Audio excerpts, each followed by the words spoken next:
Welcome to the Navigator Podcast. Welcome to the Navigator Podcast and some special bonus content for Navigate Academy Module 51, Talent Management. Today, I'm happy to welcome special guest Craig Jacobus back to the podcast. Craig has had a successful 30-year career as the CEO of radio, media, and technology companies, and he's always understood how effective talent management contributed to the success of both individuals and organizations. His focus on individual development and employee engagement yielded results wherever he went.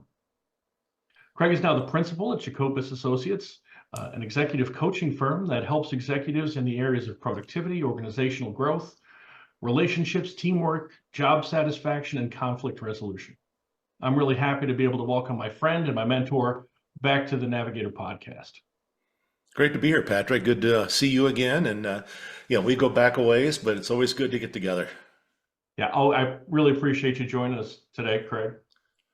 So, Craig, while preparing for our conversation, I was reviewing your website and I noticed your statement, "I've always been curious."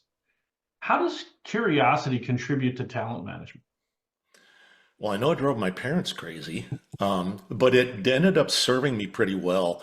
I look at curiosity as, a lifelong journey of learning, that it never stops. I don't care how old you are. I don't care how long you've been in a position. If you think you have learned it all and you quit being curious, then we stop growing. So from a talent management standpoint, I think it touches pretty much everything. It starts with hiring. I think you look for somebody that, even in the interview process, ask great questions. Have they done research on your business? Do they ask you questions about how the operation runs, or is it just a dialogue from you? I'm looking for someone that's curious, number one. I want to hire those kind of people. I always used to tell people I hire you from the neck up. I want you to think and I want you to contribute. The other thing, I think management, from a management standpoint, you need to be open to new ideas. And if you aren't personally curious, I've got all the answers, I'm the CEO or the manager, I should have all the answers. You're losing out, I think, on the wealth of information from people that are closest to the work being done. People want to be heard. What do you think is just a spark that lights people up, because everybody, they have thoughts, they're doing the work. And, you don't, as a leader, have to have all the answers. And so it's like kind of checking your ego at the door. And I think curiosity allows you to do that, because if you are curious, you're always learning. And so you're receptive and open to other people's input. I think, Craig, that it's great to point out there that when we talk about talent management, it's not just the people that work for us, but we're managing our own talent, our own continuous growth, and curiosity, as you say, is a great way to do that. 100%. It's a journey that never stops. And a continuous lifelong learning. It is. So, Craig, I know when we worked together, you placed a really high value on the power of weekly one-on-one meetings with leaders and they're in between leaders and individual team members. We call them IFMs at the company we were at. What do you see as the benefit of those meetings? Well, it's funny. Clients I work with, it's one of the first things I bring up. And I hear the same thing. How in the world am I going to how can I carve an hour out for each of my direct reports? I'm already doing all of this. And my question back to them is, well, if they're the most important asset in your company, do you not think an hour of singular focus time is not worth the investment?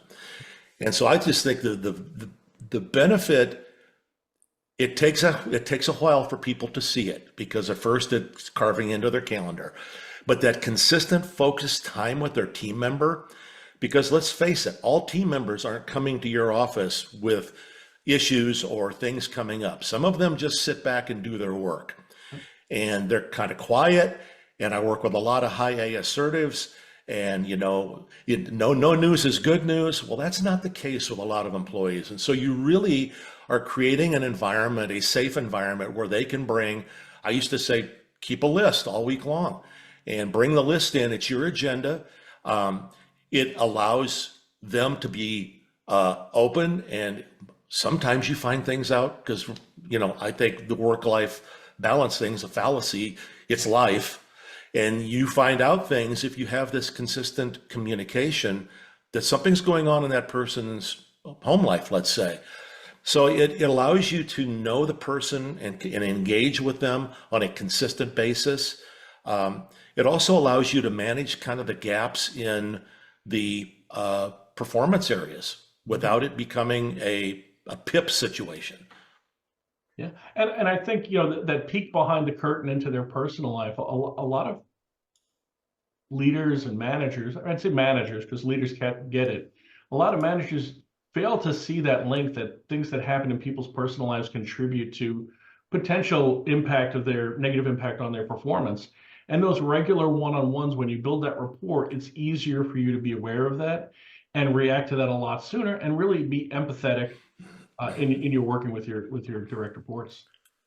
And if they truly do have some growth needs that aren't being met, it's a whole lot easier to do it on a consistent basis. It doesn't feel punitive. It's just part of the cadence of working with this individual, of getting them, you know, to that next level. You're working with them as opposed to being supervisory or being punished. Some people look at it as. Absolutely. We're investing in our, as you said, our most valuable resource. Yep, 100%. So when we had our webinar, Brad Malone and I discussed the importance of companies having a talent management strategy.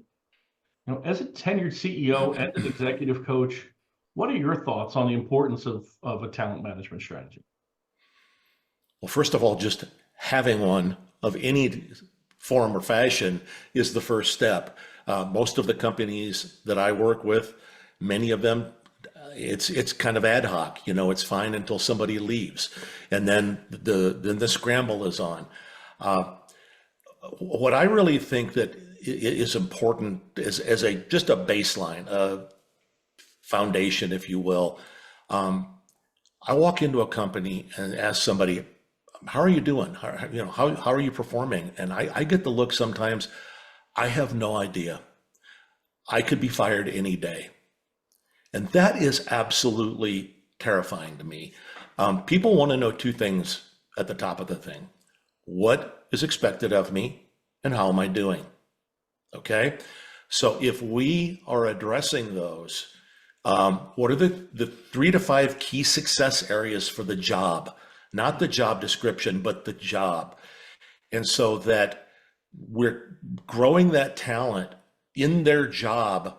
Again, going back to our one-on-ones, now we go back into a consistent pattern to be able to grow the talent manager, the talents to a level that they weren't at before, and they weren't not going to get there unless we had a strategy to do it. But it's addressing that, what's expected of me and how am I doing? They need to know that. That's the starting point. So growing them, I think people want to grow.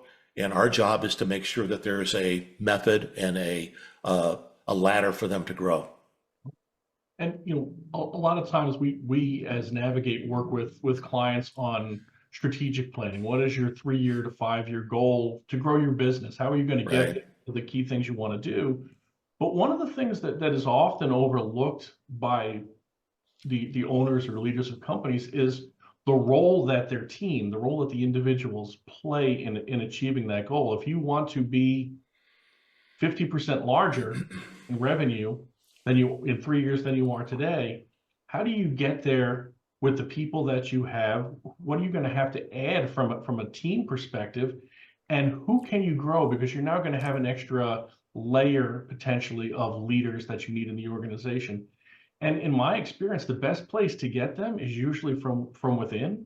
And Yes. now, if it's a 3-year plan, how do I grow this group of people that I have into the leaders that are there that I need? And if I don't have them, now's the time for me to start looking for them from outside. Absolutely. And it's imperative to grow them from within. But sometimes they're just not there, and you have to be able to go externally. Absolutely, absolutely. And we, you know, as part of the module handout, we've got a kind of a talent management assessment tool for people to identify those high potential performers, and those are the ones that they really need to focus on that growth and development on. Perfect. Craig, in your intro, I mentioned that as an executive coach, some of the things you work with clients on are improving relationships and teamwork, as well as resolving conflict. What are some steps that our clients can take to do this proactively? Well, one of the tools that I use with pretty much every client are personality assessments. And personality assessments, some people poo-poo them, but quite honestly, it gives us some self-awareness of how we're wired, because we all wake up in the morning and we look through our own lens, and what's good for me is going to be good for you, and that doesn't always work.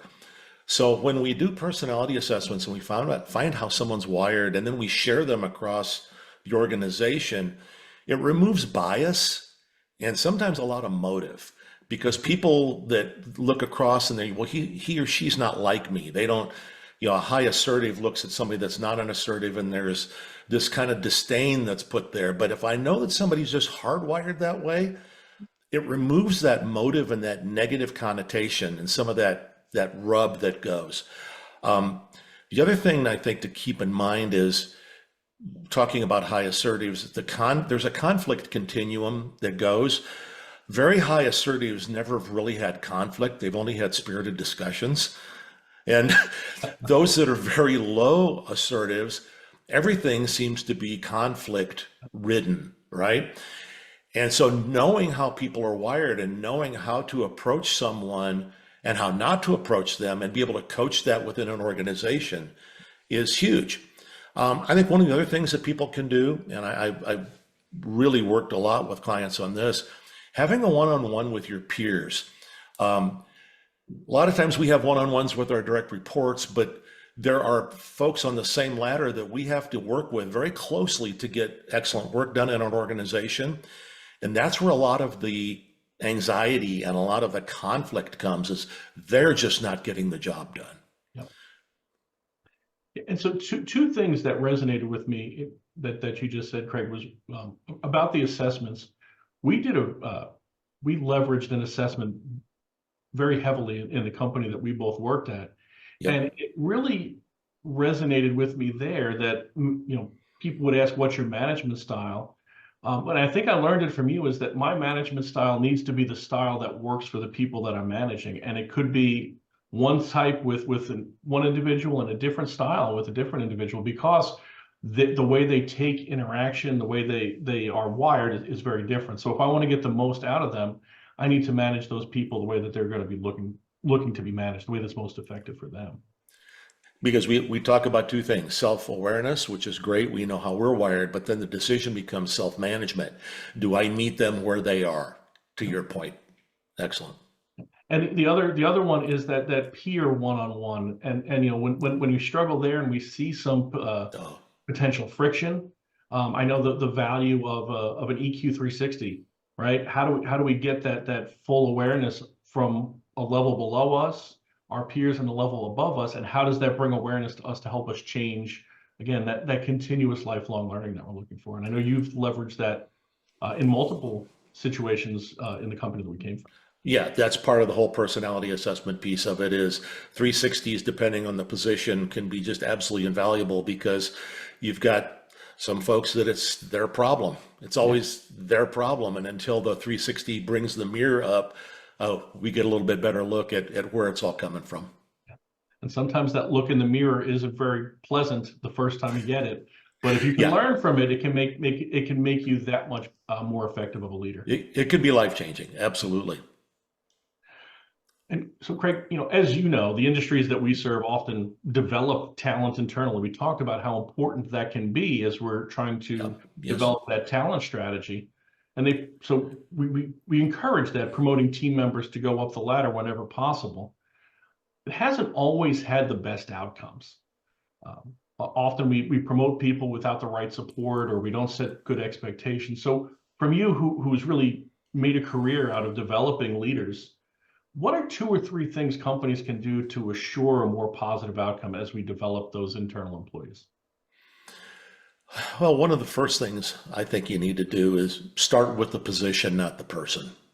I see so many times we start crafting the position around the person's abilities or lack thereof sometimes, and pretty soon the job has become skewed because this person can only do portions of it, or they're really good over here.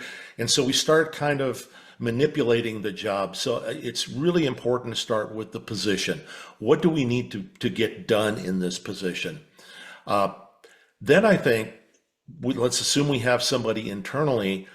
I love giving people smaller tests. Give them some projects, give them some, starter steps that they can take inside the organization to see exactly where their talents lie. Can they take on larger scope?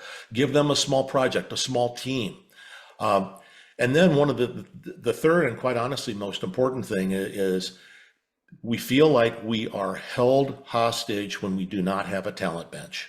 And when I say held hostage, and it sounds tough, but if I'm only promoting from within, which sometimes, as you say, does not work out the best.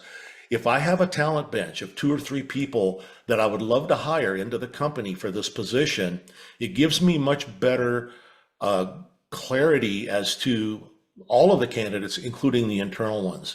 So maintaining that has always been a key focus of mine. So, and can you give me an example of how you maintain that talent bench? What have you done in the past? What does it look like for you? Well, it's basically meeting people and networking, having a lunch with them, just getting to know people that you have either been introduced to and like, oh, this is a person that I would really love to get in this company someday. I don't have an opening today. Because what do as operators? We have an opening and then we panic and we start advertising, and that's when we start, quote, recruiting. Recruiting is an everyday situation. You need to recruit all the time. So from that network, from those people that you're having lunch with, you're playing chess. You're thinking, based on where my growth trajectory is, I don't have a spot now, but maybe in June of 2025, if we hit our goals, there's an opportunity for me to make this particular person part of the team. This is a talent that I want to get on this team somehow, somewhere. And it's such a powerful balance when you have that, because now you really are upping the game all the way through from a talent standpoint. And are there situations where you find a person who's got that ability to contribute maybe sooner rather than later, and you're making that tough decision on, maybe not maintaining one of the employees you have and replacing them for the benefit of the organization? It depends on the situation, but it certainly comes and faces you, and you've got to make the tough call.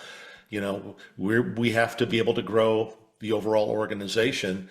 And sometimes we all know people grow to a certain level, and that's as far as it's going to go. And if I see the potential with somebody over here, yes, you have to make that call. The difficult decisions that really do help us achieve our overall long-term organizational goals. Absolutely. So, Craig, one of the questions we wrap up every one of these podcasts with is about continuing education and growth. What business book are you currently reading, and how is it influencing you? Actually, I'm about halfway through it right now, and it's called Relentless Solution Focus. I don't know if you've ever heard it. It's by Salkin Reed, and it seems very simple from a premise, is that we as human beings tend to focus on problems, and we focus to a huge degree on problems. We have to shift to solution thinking. You say, well, yeah, that makes all the sense in the world. But what this book walks you through, there's actually a physical manifestation when we focus down on problems all the time. Cortisol gets released in the body, and it's a very negative thing, and all of a sudden every problem becomes bigger. So the premise is, look at the problem for 60 seconds, marinate in it for 60 seconds. At the end of that, what are the solutions? And you just force yourself to move over. They give you tools in the book to make it happen. I'm excited to get through it. And it's one of those books, again, Relentless Solution Focus is the name. And I'm a big fan so far. I've got another friend that went through it, and he turned me onto it. Well, I appreciate you sharing that with us. It's when we wrap up here, it'll be added to my Amazon shopping list because it sounds fantastic. Craig, I really do appreciate you joining us today. It's always great to chat with you. We chat offline often as well. So thank you for joining us. Thank you for your thoughts and your input. And we look forward to having you back again. Great being with you, Patrick. Thanks so much. Thanks, Craig.